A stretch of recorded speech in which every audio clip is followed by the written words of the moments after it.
Voici les énergies pour le signe du Bélier pour le mois de octobre.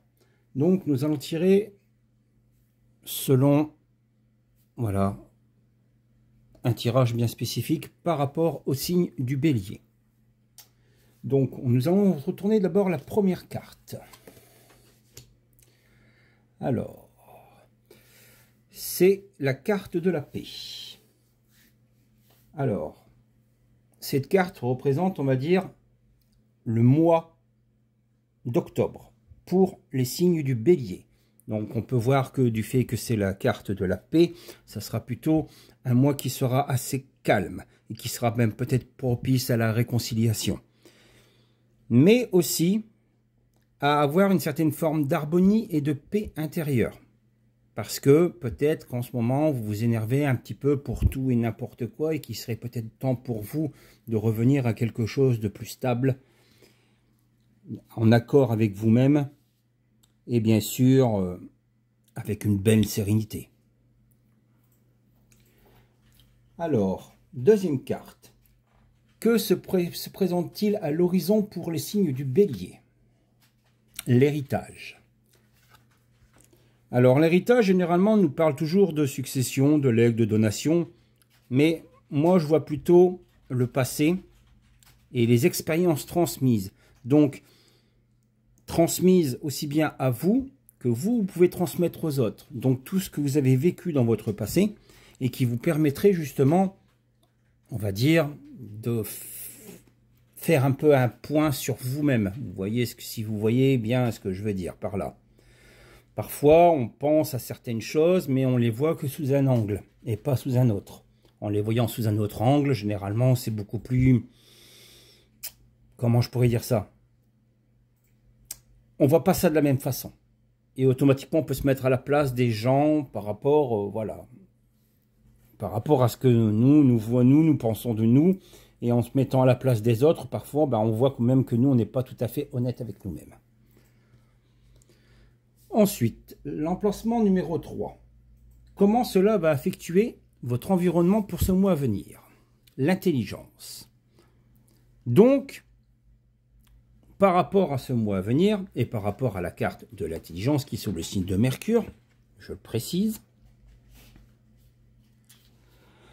là, on va surtout voir, on va dire que par rapport, on va dire, à ce fameux calme et cette fameuse, on va dire, recherche en soi, on va dire, de ce qu'on a vécu par le passé, ou de certaines situations qu'on a vécues dans le passé, pardon, qu'on aura une forme de compréhension, de réflexion et de perspicacité qu'on n'avait pas auparavant, d'accord? Voire même avoir une capacité de jugement beaucoup plus juste par rapport aux personnes qui vous entourent.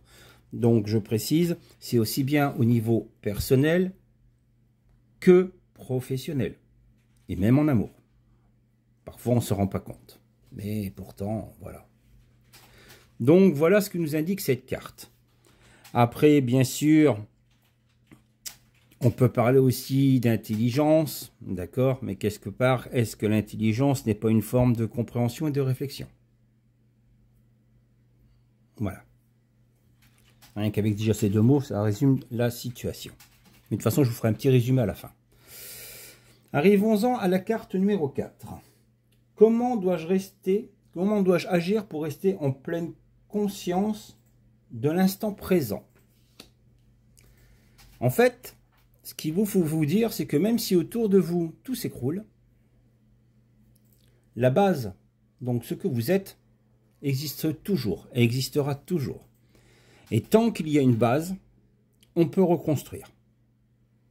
C'est ça qu'il faut se mettre en tête. Il ne faut pas se dire tout de suite, ouais, c'est la fin, c'est ceci, c'est cela. Non. Généralement, la carte de la ruine nous parle, on va dire aussi que parfois les gens sont sous pression. Et que cette pression, automatiquement, elle vous dégrade. D'accord? Et si elle vous dégrade, cette pression, c'est que quelque part, vous-même, vous devenez, entre parenthèses, votre propre ennemi. Vous voyez? C'est la fameuse dualité, on va dire, de la ruine. Parce que tout le monde, quand tout le monde voit la ruine, tout le monde pense à la faillite, la décadence, quelque chose qui se dégrade, un sentiment de quelque chose qui arrive au mauvais moment. Oui et non. Parce qu'il faut voir quand même que même si le haut s'écroule, pardon, la base reste toujours solide. Voilà. Donc ça veut dire qu'on peut reconstruire dessus pour refaire une tour. Soit dit en passant. La carte numéro 5. Quel est mon potentiel caché pour cette saison? La Lune. Alors la Lune ici, comment je pourrais dire ça?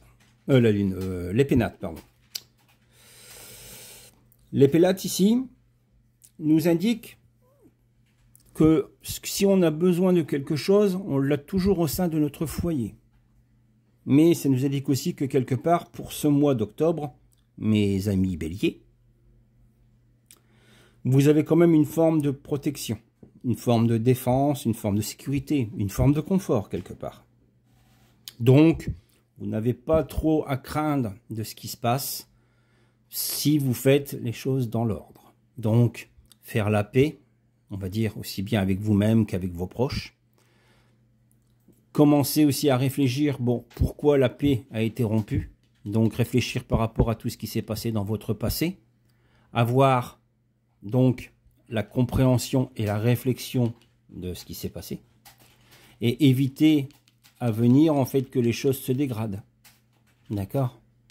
Et vous verrez que automatiquement pour ce mois en cours, voilà, vous n'aurez pas de soucis majeurs. Peut-être des petits soucis mineurs, mais pas majeurs dans le sens du terme.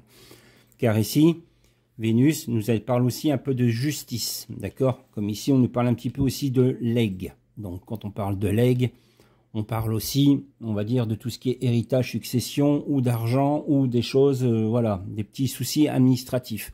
Mais c'est pareil, avec une forme de réflexion et de compréhension, même si on pourrait penser que c'est la ruine, au niveau du foyer, ça va passer quand même. Voilà. Et bien sur ce, je vous souhaite de passer une bonne après-midi. Et moi, je vais poursuivre avec le signe du taureau que je vous posterai juste après celle-là.